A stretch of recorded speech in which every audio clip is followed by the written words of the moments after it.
time, some of you might have noticed that the throat is white because we saw the mouth of the animal and the lower part was white.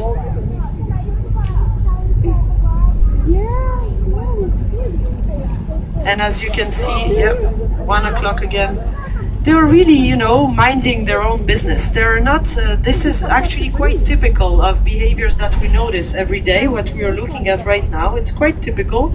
Of course, we are very lucky that we have nice weather conditions and that the whale decided to come closer. But this is what happens quite often. They are very curious and they're really, busy eating, and they do their thing, and they don't seem to be disturbed by boats around them because, of course, they are very used to boats.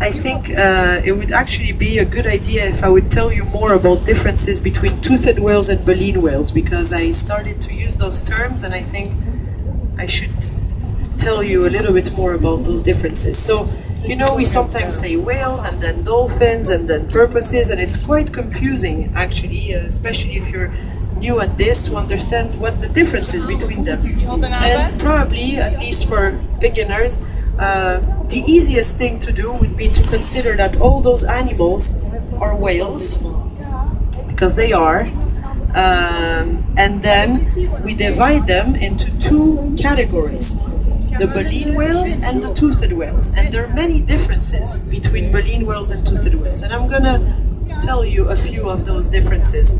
Of course, the first difference, and probably the most obvious one, is that